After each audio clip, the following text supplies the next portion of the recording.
Hi guys, welcome back to the channel and part 3 of the Daytona series. This might be the last video, but I am planning to do a couple of live streams, both of qualifying and the race, so make sure you tune into them. If you haven't seen part 1 or part 2, then I'll put a link up the top in one of the cards, a little pop-up banners, and I'll also put a link in the description as well. So if you haven't seen them, make sure you subscribe and hit that little bell icon so you're not going to miss any content in the future. Anyway, on to the video.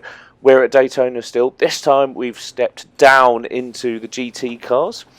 We're in a Porsche RSR at the minute, which is one of the options for the Tour of 24 Hours. It's we're in the middle of testing cars at the minute. This is one of my favourites to drive, and I'm a massive fan of Porsches anyway. And this paint job looks awesome as well. So this time though, we're at night time, and what I want to discover is there any difference driving at night time in this game? Is there any point putting different personnel to drive at night time? Do you need to change your setup?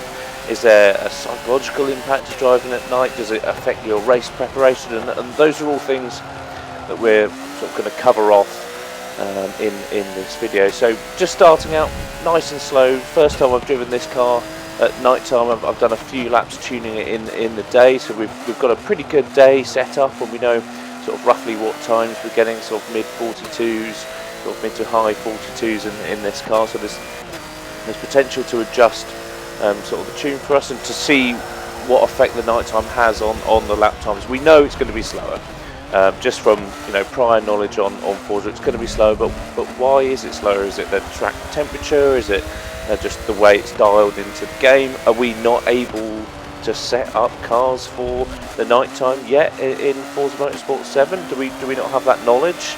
I certainly don't change too much, but we'll discuss that. And I think overall though that the consensus is that there's less grip overall, slightly more oversteer, which it is interesting, because you think if there was just less grip, it would just be slower, but the car would feel sort of similar in the way it drives, as we just sort of cruise around the first lap just to get an idea of sort of where things are, the braking points, trying to spot them in the night time is certainly different if you're not using the braking line.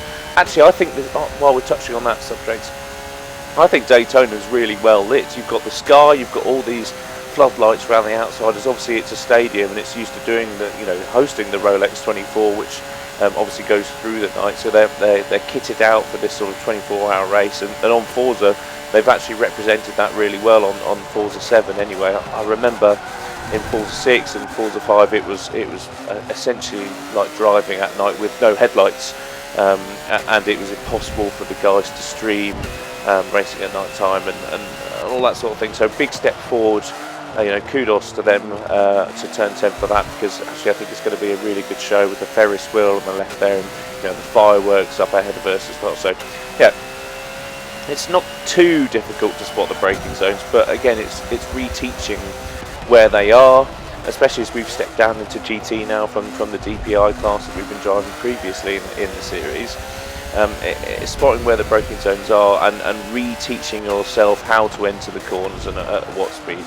Should we discuss there's less grip? I think, it's just my personal opinion, let me know, actually vote up on the top right hand side of the screen. Do you think it feels the same, or do you think there's more oversteer or more understeer? Because I'm certain that it's more oversteer, but I want to know what you guys think, definitely. And because of that, I think things are less consistent. I'm certainly less consistent at night time, but that's possibly only because as we oversteer into the chicane, braking a little bit too late, maybe in the daytime braking section.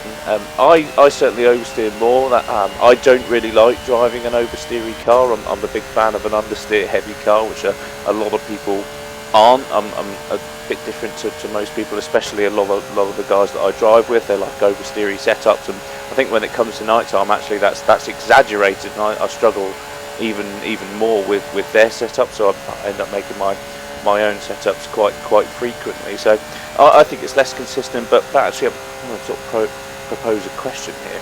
Is it only less consistent because we don't race in the night as much? It's not that common really racing in the night time on Forza, and that's why people love it. That's why they turn out in hordes to these events, so I think that's great. The other thing we touched on is, do you need the braking line at night time? I was in a party with someone the other day and they were saying, oh, I can't race at night because I don't use the braking line, so I can't spot my braking points. So like I said, actually, I think this is really well lit, this track, so I don't think that's a problem at all. So have confidence. If you're not using the braking line, get on the nighttime racing and get involved. Next thing to do, fuel is going to be different at night. We're crossing the line 99.7%. We just turn sim fuel on. Treat this lap like a proper racing lap. Don't short shift or cruise, or lift off before braking or anything like that. We want to know what percent each lap is, so we can calculate how many laps we can do or what time we can do.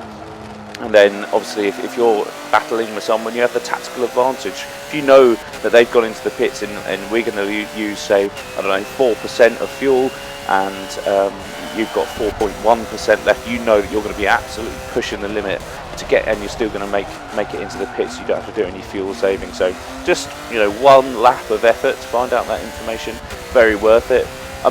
I actually haven't done this test, but I'd be interested to see if it's the same at night time as it is in the day. I mean, I'm not really too sure. It would be very different, but interesting to see if anyone has done that. Then let me know in the comments below, because if anything, I think it'd probably be less in the night time. Lap times are sort of slightly slower, and you're probably not on the power quite as early or quite as sharply. So let me know if you've done that sort of test. Maybe we'll do that in another video soon. So as we spotting that braking point for the chicane's really tough at night. I know I was struggling in the DPI cars, but even in the GTs, the back end of the car really need to, it really feels like it's going to overtake the front going through there. And that's quite a nice segue onto setup changes. Do we need to change our setups to race in the dark? Because we were 99.7 going across the line, so we're 95.9, so we've used sort of 3.8% of fuel. So 4% was a pretty good guess. So if you're going to cross the line with 3.9% of fuel, you're going to make it into the pits, no problem. Let's cover that off. So setup changes. Do we need to change our setups to race in the dark, at the night time, especially if you're not so used to it? Yes, I think you do.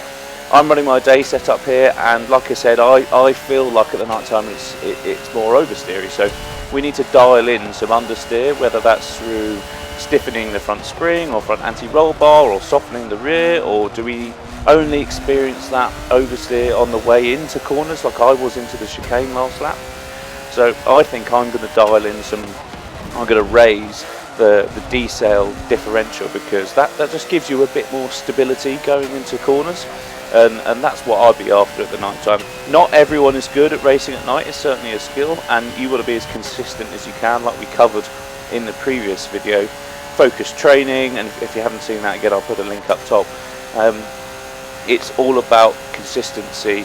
If you run 15 laps, 0.2 of a second off your best lap time, that's great. If you run 15 laps on your best lap time, which no one's going to do, let's face it, but then you crash on the final lap, obviously the other one is better. So I think we should dial in some understeer, decel diff, just raise that up a little bit. Personally, for me, if you've got something else that you tend to do in the night time, then let me know in the comments, because I'll be really interested to try it out as well. As obviously I'm preparing for this race as much as you are. So yeah, that's what I'm going to do. I think that's going to sort of just stabilise this car a little bit.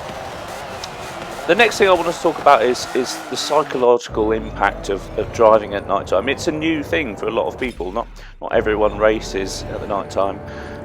Often, it's much more dazzling. You've got fireworks going off in front of you, which as soon as you see them, trying to spot your braking point into the first corner is impossible. They're so distracting, and I've no idea why they're on Forza Motorsport. I was giving kudos earlier to how well lit the track was, and you know what? There may well be fireworks going off in the race in real life, but not 24/7.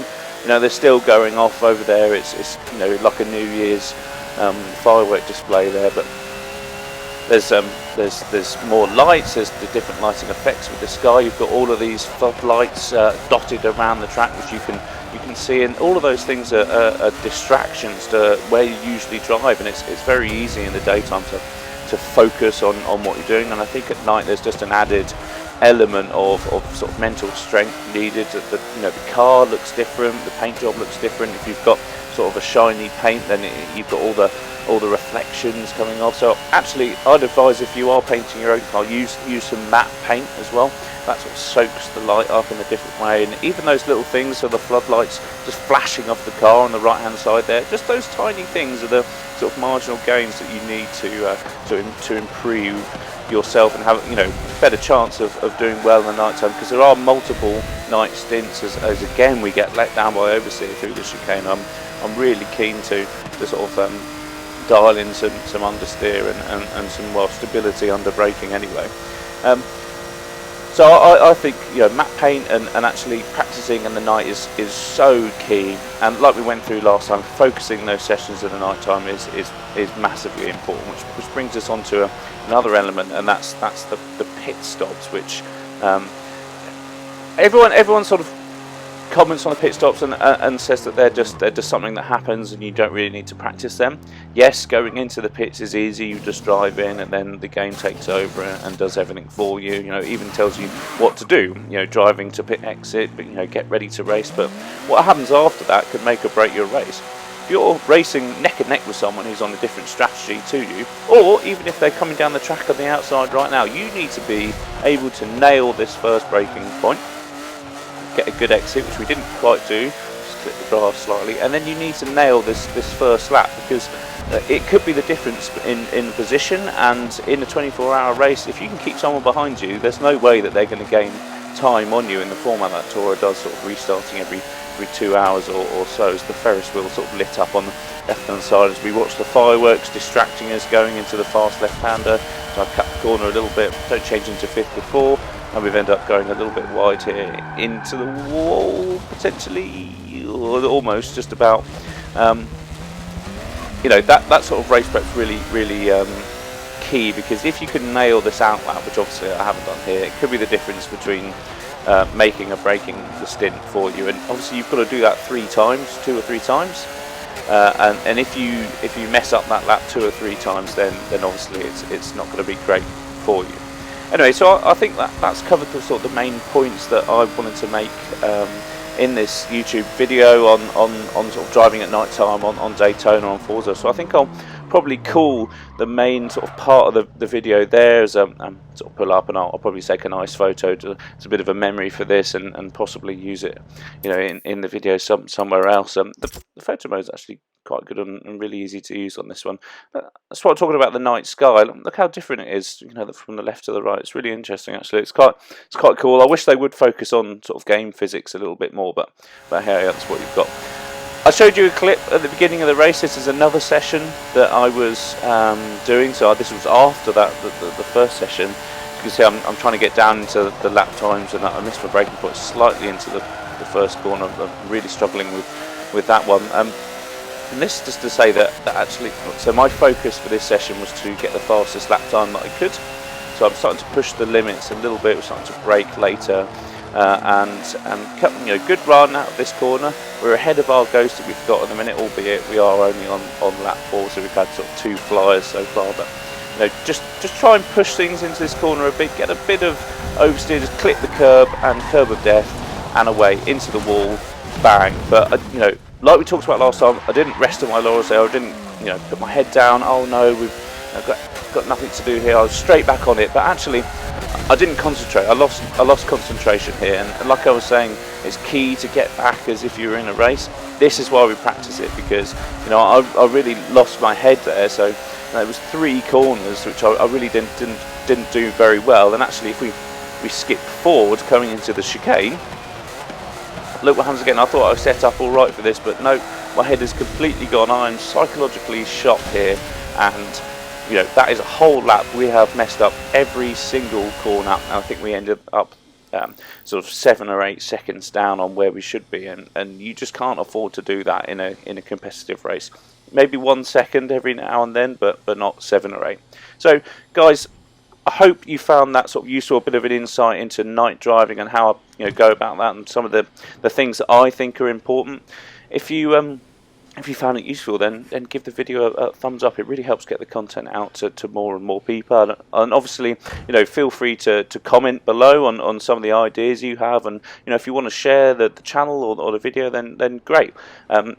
Consider hitting that subscribe button. And if you do hit the bell icon, then and click all, then you'll never miss another video that I put out on these sort of Forza insights. So till next time, see you later, guys.